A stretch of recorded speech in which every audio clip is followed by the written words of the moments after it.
बात त्रेता युग की है।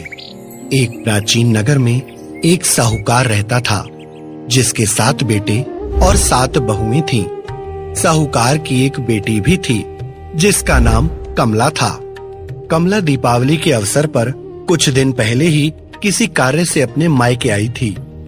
जब दीपावली पर घर को लीपने के लिए साहूकार की सभी बहुएं मिट्टी लाने जंगल गईं, तो कमला भी चल पड़ी।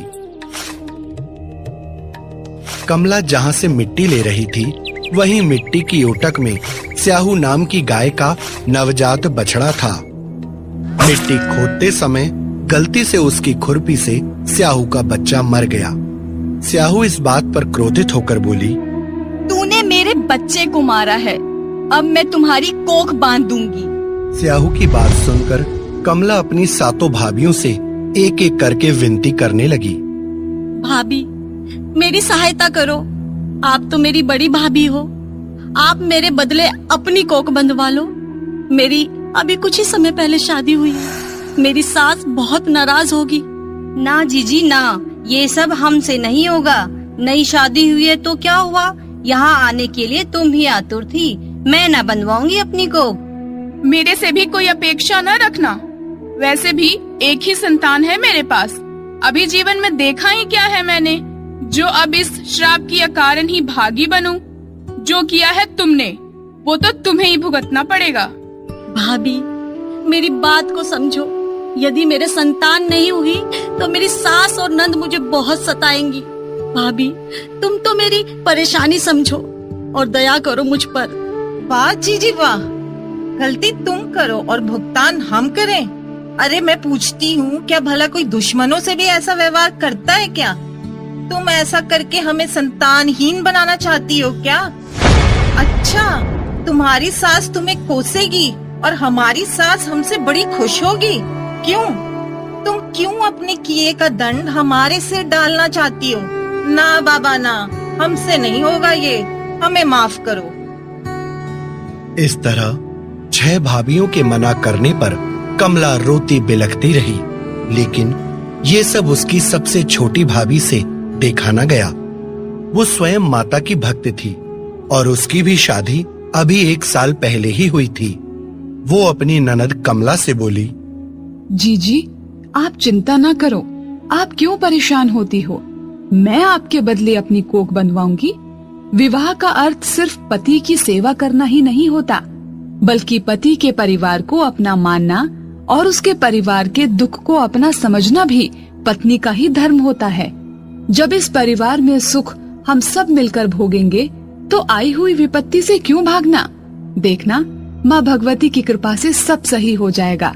मेरी मंशा पवित्र है। लो, मैं अपनी कोख बनवाने के लिए तैयार हूँ जीजी। बस फिर क्या था, कमला के बदले उसकी छोटी भाभी ने कोख बंधवा ली। उन्हें जो भी बच्चे होते, वो 7 दिन बाद मृत्यु को प्राप्त हो जाते। इस प्रकार 7 पुत्रों की मृत्यु के बाद उसने पंडित को बुलाकर उपाय पूछा। पंडित ने सुरभि गाय की सेवा करने की सलाह दी।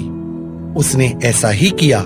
सुबह सुबह गाय का गोबर उठाना, गौशाला को साफ करना, गाय को नहलाना, चारा देना और मालिश आदि पूरे मन से करती रही। ये सब देखकर एक दिन गाय बोली, बेटी, तू क्यों मेरी इतनी सेवा करती है? क्या इच्छा है तेरी? आज तक मेरी ऐसी सेवा किसी ने नहीं की। तूने तो मुझे प्रसन्न कर दिया। बोल बेटी, कुछ मांगना चाहती है तो मांग ले।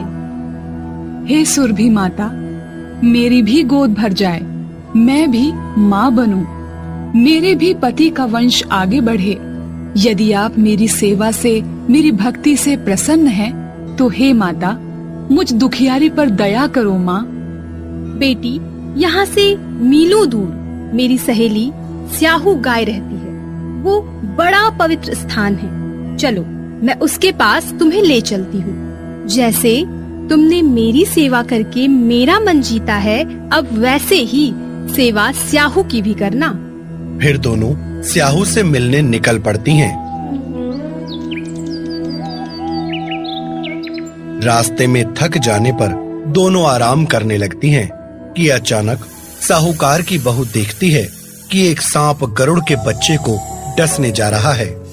वो उसी क्षण सांप को मार देती है। इतने में गरुड़ वहां आ जाता है और रक्त बिखरा देखकर समझता है कि साहूकार की छोटी बहू ने उसके बच्चे को मार दिया है। वो उसे चोंच से मारने लगता है। तभी छोटी बहू कहती है, मैंने तेरे बच्चे को नहीं मारा, तू मुझे क्यों मार रहा है? मैंने तो सांप से तेरे बच्चों की जान बचाई है, वो उसे डसने वाला था। ओह, मुझे माफ करना बहन, मैं तो कुछ और ही समझा था। धन्यवाद, तूने मेरे बच्चों की जान बचाई। पर तू यहाँ इस वन में अकेली क्या कर रही है बहन?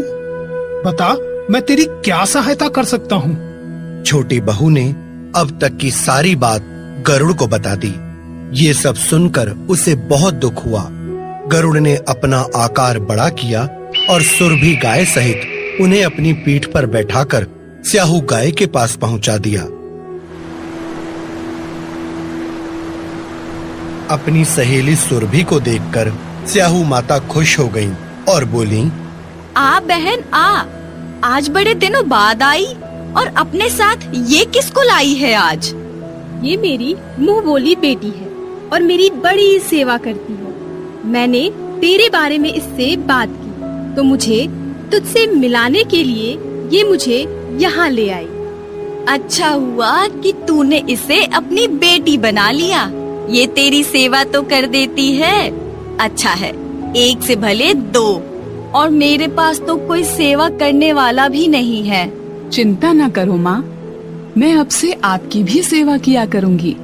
जैसे मेरे लिए ये माता है, आप भी आज से मेरी माता समान ही हो। फिर साहूकार की बहू ने स्याहू गाय की खूब तन मन से सेवा की। सेवा करते करते कार्तिक के महीने की कृष्ण पक्ष की अहोई अष्टमी का दिन आया। बेटी, तुझे मेरी सेवा करते करते 2 महीने हो गए। अब तू अपने घर जा। मैं तेरी सेवा से बहुत प्रसन्न हुई। जा, मैं तुझे आशीर्वाद देती हूँ। जैसे तूने मेरी सेवा की, वैसे ही भविष्य में तेरी 7 बहुएं तेरी सेवा करे।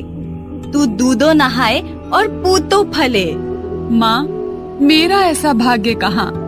मुझसे तो स्वयं विधाता ने भी मुंह मोड़ लिया है। 7 बेटे तो दूर, एक संतान तक नहीं है मेरी। क्यों बेटी, ऐसा क्यों कहती है? माँ, आप मुझे वचन दो कि जो आशीर्वाद आपने मुझे दिया है उससे फिरोगी नहीं। मैं वचन देती हूँ तुझे, जैसा मैंने बोला है वैसा ही होगा। मैं वचन से फिरूं तो गंगा के किनारे कंकड़ी बन जाऊं। अब तो बता, क्यों परेशान है? साहूकार की बहू ने सारी आप बीती कह सुनाई कि किस प्रकार उसकी कोख स्याहू गाय अर्थात अहोई माता के पास बंधी हुई है।